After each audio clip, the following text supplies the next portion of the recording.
Sob a gestão Lula 3, o Brasil volta a ser um país de classe média. Os dados mostram a realidade, apesar de muita gente querer negar o fato que está acontecendo. Quando você vai para as ruas, para os eventos, para os supermercados, você vê a economia aquecida, vê as pessoas na rua, vê as pessoas comprando, você vê que a realidade é diferente dessa que os bolsonaristas tentam vender e também diferente daquelas que parte de uma esquerda que não concorda tanto com o presidente Lula, por exemplo, ou com o modelo de gestão do Lula, tenta vender. A grande pergunta que a gente precisa se fazer agora em 2025 é o seguinte: o Brasil voltou a ser um país de classe média, reduziu a desigualdade social, está reduzindo o problema relacionado à extrema pobreza, tem buscado melhorar outros indicadores sociais, mas precisa neste momento corrigir um erro que o Lula e a Dilma não corrigiram no passado, que é dar, de certo modo, consciência para esta nova classe média ou para essa novíssima classe média. Bora falar um pouco mais sobre isso depois da vinheta.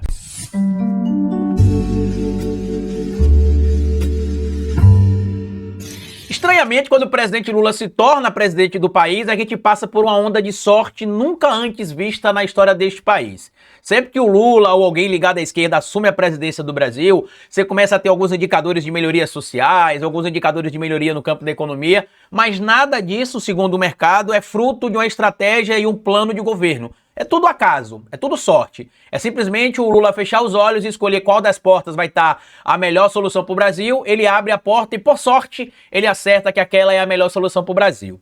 A gente sabe que durante a gestão do governo Lula 1 e 2, e até mesmo a Dilma 1, uma das falhas que o Partido dos Trabalhadores teve e que a esquerda comandada pelo Partido dos Trabalhadores teve, foi não vender a explicação correta do que nós convenhamos chamar de consciência de classe ou consciência social também, né, já que são coisas que dialogam entre si de todo modo. O que aconteceu? Durante os governos Lula 1 e 2, as pessoas passaram a escalar socialmente a chamada pirâmide econômica. Muita gente saiu da base e passou a ir para o topo. Eu já fiz vídeos aqui neste canal, por exemplo, mostrando que ali, em meados do governo Lula 2, várias pessoas do Nordeste que iam para a região Sul e Sudeste para poder trabalhar, ganhar dinheiro, porque os salários eram maiores lá, decidiram regressar ao Nordeste, porque além de ter a oferta de trabalho aqui na sua própria região, se tinha também uma remuneração que era muito melhor do que na época que eles tinham deixado o Nordeste para ir trabalhar na região Sul e Sudeste do país. Só que uma coisa que o Partido dos Trabalhadores fez e errou, na minha análise, é não produzir políticas públicas que ajudassem no processo de consciência de classe dessas pessoas e de consciência social também. Por quê?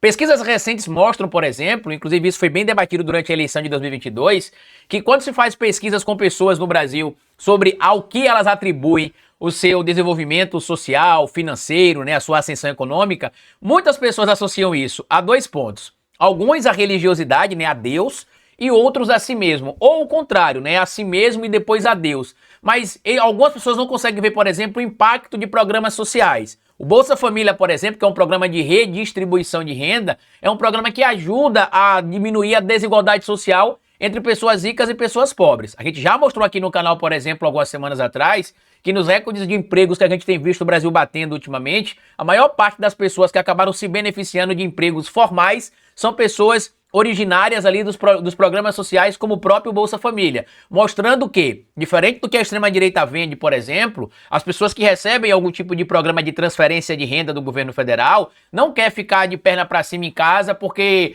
isso dá para eu viver. Inclusive, se você for conversar com algumas dessas pessoas aí que vendem essa ideia de que o problema do Brasil é o Bolsa Família, a maioria acha que as pessoas recebem um salário mínimo para ficar em casa. As pessoas nem sabem quanto é que o Bolsa Família paga, né, que distribui, na verdade, né, em transferência de renda, e mesmo assim a gente vê essas pessoas dizendo que as pessoas do Nordeste do Brasil preferem não trabalhar do que trabalhar para receber a mesma coisa que receberia com Bolsa Família. Só que o Bolsa Família não paga um salário mínimo. A gente sabe que existem vários critérios, eu já fiz vídeo aqui no canal explicando como é que funciona o Bolsa Família, recomendo que vocês assistam, inclusive. Já explicamos aqui também que esse papo de que a pessoa deixa de trabalhar para não ter o Bolsa Família suspenso também não faz muito sentido, já que não é automático a pessoa que trabalha ter o Bolsa Família suspenso, porque existe um cálculo que é feito da renda do núcleo familiar para que você consiga saber se aquela pessoa se enquadra ainda ou não para receber o Bolsa Família, e mesmo que ela em tese deixe de se enquadrar Existe agora um período de transição que dura em média, acho que 24 meses, se não me falha a memória, a partir de alteração que aconteceu no ano passado, onde a pessoa passa pelo menos mais 24 meses recebendo o valor da metade que ela recebia do Bolsa Família antes de ela conseguir um emprego formal. Por quê? Porque o governo quer ter a certeza que aquela pessoa estará estabilizada. E aí este material viralizou nas redes sociais no último final de semana, né? Com ganho de renda e ascensão social, Brasil volta a ser um país de classe média. Estudo constata que 50,1% dos domicílios estão na classe C, para cima, o que significa a renda mensal domiciliar acima de R$ 3.400. E aqui eles mostram, né, os dados aqui, tem uma matéria na íntegra que eu vou deixar para vocês lerem, mas aqui eles mostram, por exemplo, o crescimento, em comparação a 2024, das chamadas classes C e classe B, tá ali, ó. A classe A teve um crescimento de 8% aproximadamente na sua renda em 2024. A classe B teve um rendimento de 8,7% em 2024 e a classe C teve um rendimento ali de 9,5%. As classes D e E tiveram um crescimento de 1,6% e essas são as projeções para 2025, né? Você vai ter ali uma projeção maior na classe C de novo, ou seja, a classe média, como a gente costuma chamar, e também vai ter ali um crescimento maior em comparação ao que foi em 2024, para a classe D e E. O que isto faz, Carlito? Isso promove o que a gente chama de mobilidade social. É quando uma pessoa, por exemplo, que está ali nas classes D e E, começa a melhorar financeiramente a sua vida e passa a crescer financeiramente. Aqui, por exemplo, neste material, eles trazem um relato aqui de uma moça que o pai tinha uma academia e que a mãe tinha, por exemplo, também era concursada e que a renda da família sempre era apertada e que de 2023 para cá a situação da família começou a melhorar e eles estão enquadrados aqui no núcleo da classe B, né? Classe A, B e C, né? Dividindo aqui nessas classes. Então, por que é importante a gente discutir isso aqui?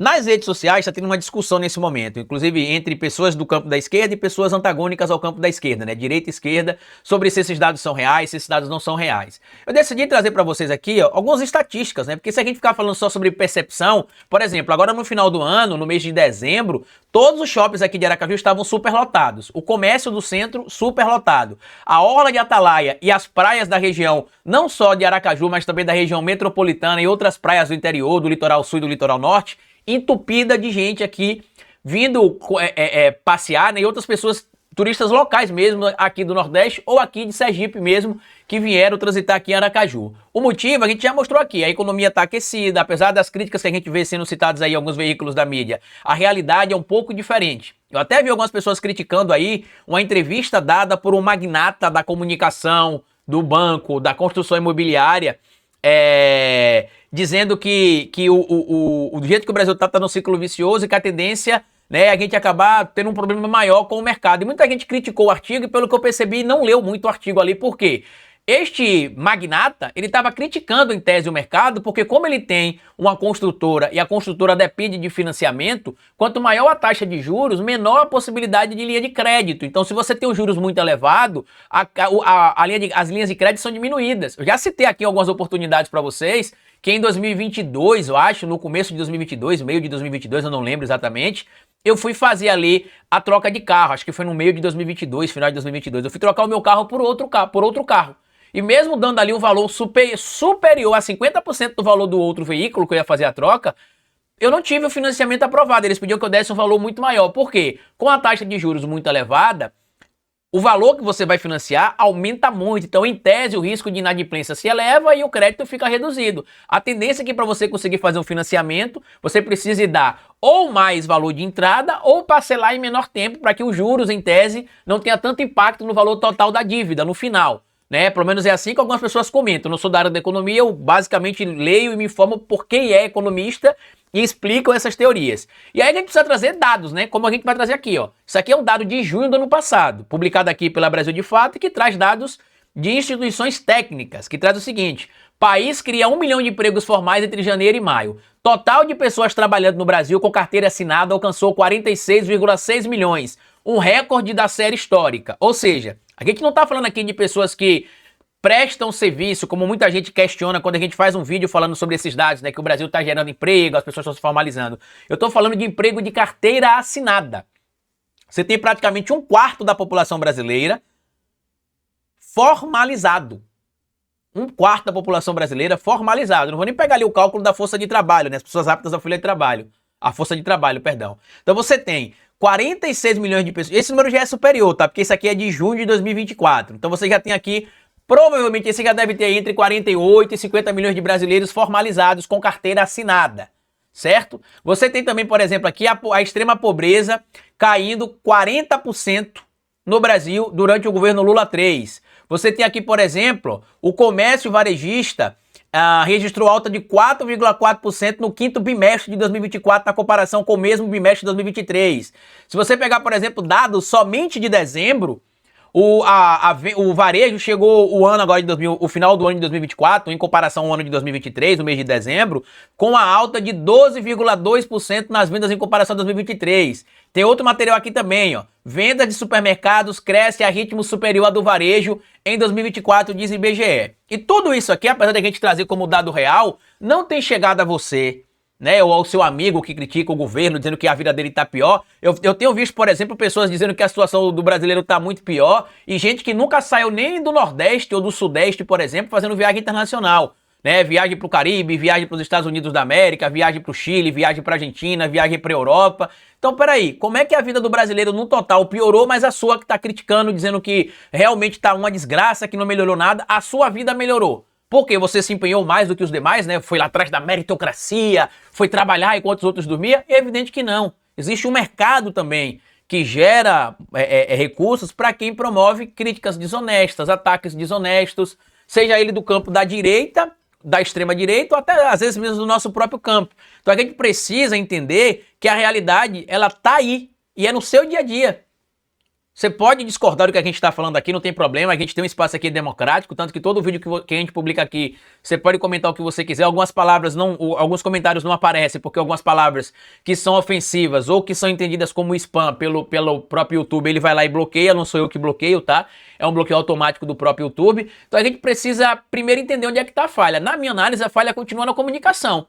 Porque com esses dados todos que a gente está trazendo para vocês aqui, como é que a gente pode dizer que a situação do Brasil está piorando? Eu vejo, como eu tô dizendo, eu não tô pegando só os dados aqui, eu também tô vendo pelo que eu vejo no meu dia a dia. As pessoas, né, por exemplo, comércio sempre lotado, vagas de emprego surgindo o tempo inteiro, novas empresas abrindo, o salário dos trabalhadores tem tido um ganho real, né, e também tem um poder de compra aumentado. Então a gente precisa, neste momento, eu acho que é o principal que o presidente Lula tem de fazer e o governo, é criar uma política para conscientizar essa novíssima classe média de novo. Porque foi essa mesma classe média que derrubou a Dilma em 2014. Por quê? O cara que consegue a casa financiada pelo Minha Casa Minha Vida, que entra na universidade pelo ProUni e que acessa às vezes a saúde pública através do Mais Médico, que pega o medicamento da mãe pelo Farmácia Popular do Brasil na farmácia, ele acha que o governo está fazendo meramente a obrigação dele e acabou. Só que o governo não explica para ele, por exemplo, que o governo anterior não fazia isso. Que o governo anterior queria cobrar dele universidade, queria cobrar dele um valor maior na compra da casa e não financiar a casa, inclusive para pessoas com uma certa renda. E por isso que a comunicação precisa melhorar. Tem muita gente dizendo que na próxima terça-feira, mais conhecida como amanhã, dia 7, o Sidônio Palmeira vai ter um encontro com o presidente Lula e ele deve assumir a Secretaria de Comunicação, que hoje está na mão do ministro Paulo Pimenta. Apesar de eu ter um respeito muito grande pelo ministro Paulo Pimenta, uma relação até de proximidade, não tem como a gente tapar o sol com a peneira e dizer que a comunicação sobre a gestão dele tá boa, porque não tá. A comunicação na gestão dele tá muito ruim, ao passo de que mesmo com essas melhorias que a gente tem citado, o povo não consegue ter ali na hora de fazer uma avaliação o entendimento da realidade. O povo faz o quê? Vai pelo que tá na internet. Só pra você ter noção, por exemplo, uma coisa que eu pego sempre que eu tenho oportunidade. Vários vídeos de bolsonarista viralizando, por exemplo, mostrando o quilo da picanha a R$114 e pedindo pra gente fazer o L. Faz o L. Ou a picanha, R$114. Olha a picanha, R$100, R$180. Só que esses indivíduos sempre só mostram picanha. Ou argentina, que é uma picanha importada, tão logo é mais cara, ou uma picanha maturada, que também quem é um comedor de churrasco, né, comedor de carne, ou quem acompanha muito esse mercado das carnes aí, sabe que as carnes maturadas são mais caras. O preço da picanha comum, né, normal, que você vai no açougue e fala, eu quero 1 quilo da picanha, não sei quanto é que tá na sua região, lembre, todas as análises que eu tô fazendo aqui em relação ao preço de picanha de supermercado, é na perspectiva da minha cidade, Aracaju. Então, quando eu vou comprar, por exemplo, picanha no açougue, a picanha, ela tá em torno de 44 a 54 reais, dependendo do açougue. A mesma coisa também que vocês devem estar vendo aí, as pessoas falando de café. Não, porque o café tá muito caro, que tem café de 30 reais. Aqui, ó. Isso aqui é no iFood, ó. Eu tirei print do próprio iFood, ó. Olha o preço de café aqui na minha cidade, ó. Olha o preço aqui, ó, de café na minha cidade, pelo iFood. Tá aqui, ó. Olha o preço de café aqui na minha cidade. Pelo iFood. Se vocês forem no supermercado, o preço vai ser menor, né? Porque como é no iFood, eles precisam aumentar às vezes um pouco o valor, porque tem ali a taxa que eles pagam pro iFood. Então, no mercado, está diferente o preço. Eu lembro que a primeira vez que eu fui em São Paulo, por exemplo, em 2020, eu encontrei com um amigo lá, querido, né? O nosso querido Ale Santos. E a gente tava falando sobre café, ele gostava de tomar muito, ele gosta de tomar café bastante também, eu também gosto, inclusive tá aqui, ó, sempre que eu gravo meus videozinhos aqui, ó, fica a minha garrafinha e a minha xícara aqui de café, que sempre entre o intervalo de um vídeo e outro, eu tomo meu cafezinho aqui, que eu gosto muito de café. Hoje eu tomo menos depois da cirurgia bariátrica, mas ainda tomo café.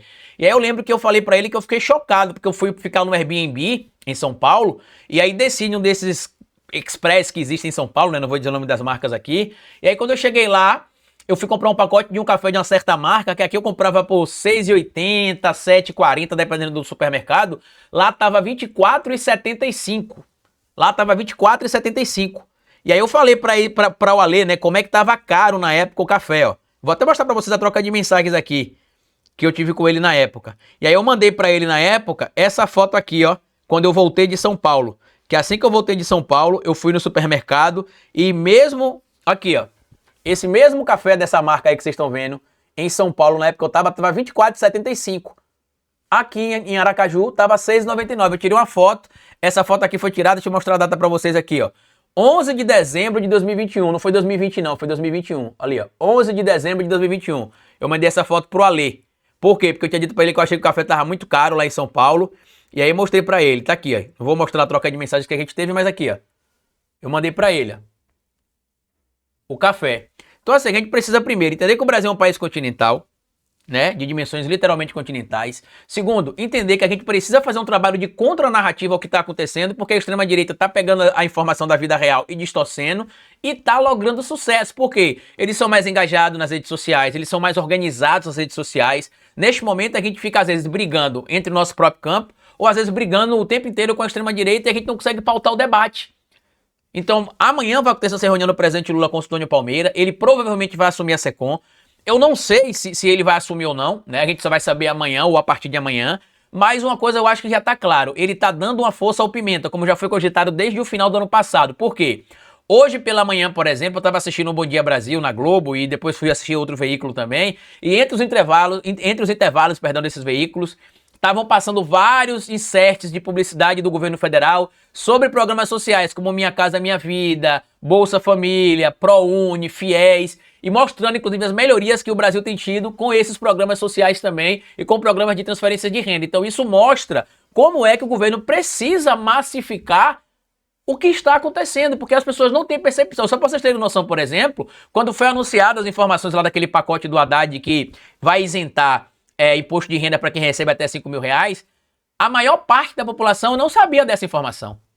Mesmo sendo feito ali um pronunciamento em cadeia nacional. E por que não sabe? Porque quem deveria cuidar de massificar essa informação, que era a Secretaria de Comunicação, não a fez. Então eu espero que agora, neste momento, que o Brasil voltou a ter uma classe média, né, como classe dominante economicamente falando, né, o Brasil voltou a ser um país de classe média, tá aqui, ó. Lembre que no governo Bolsonaro a gente teve o aumento da pobreza, o aumento do número de milionários e o aumento da desigualdade social. Muita gente cita ali que em 2022 o Bolsonaro conseguiu reduzir a desigualdade social a níveis nunca antes alcançados na história do Brasil, mas a gente já sabe a história que envolveu ali a PEC da bondade, né? Como a gente sabe ali que o Bolsonaro distribuiu dinheiro à torta e à direita para vencer a eleição. Não era um projeto a longo prazo. Tanto que em 31 de dezembro de 2022 acabava as mamatas, né, como muita gente chamou ali, que eram as bondades do Bolsonaro para tentar vencer a eleição, que ele não conseguiu. A partir de 1º de janeiro já acabou tudo. Por quê? Porque era só para vencer a eleição. Então não posso pegar esse dado para citar para vocês aqui, porque não é uma política social. Era uma política eleitoral momentânea, só para aquele período ali dos 6, 7 meses antes da eleição de 2022. 2022, tanto que teve até uma polêmica, né? Porque alguns projetos foram aprovados em um período que legalmente falando não poderiam ser aprovados mais, mas estranhamente acabou acontecendo. Então eu espero que o governo neste momento busque conscientizar essa classe média, explicar a importância dos programas do governo federal para esse público também, porque é esse público que em 2026 se divide entre votar em Lula ou votar em outro candidato, entre votar o candidato da direita e votar o candidato da esquerda. Então lembrem vocês, independente de você gostar de Lula, de você não gostar de Lula, de você ser direita ou de você ser esquerda, a gente está falando aqui de uma política social, ou melhor, de um modelo de política e de gestão de um presidente que visa melhorar a vida de todos e não de um mero grupo social já muito beneficiado, tá bom? Comenta aqui o que você acha de tudo isso, compartilha esse vídeo se você puder, se inscreva no nosso canal e deixa like, me siga nas plataformas digitais. Tudo que eu falei para você está aqui afixado no comentário do vídeo. E como eu sempre digo no final de cada vídeo para vocês, é melhor escrever errado a coisa certa do que escrever certo a coisa errada. Patativa do Assaré. Até o nosso próximo vídeo.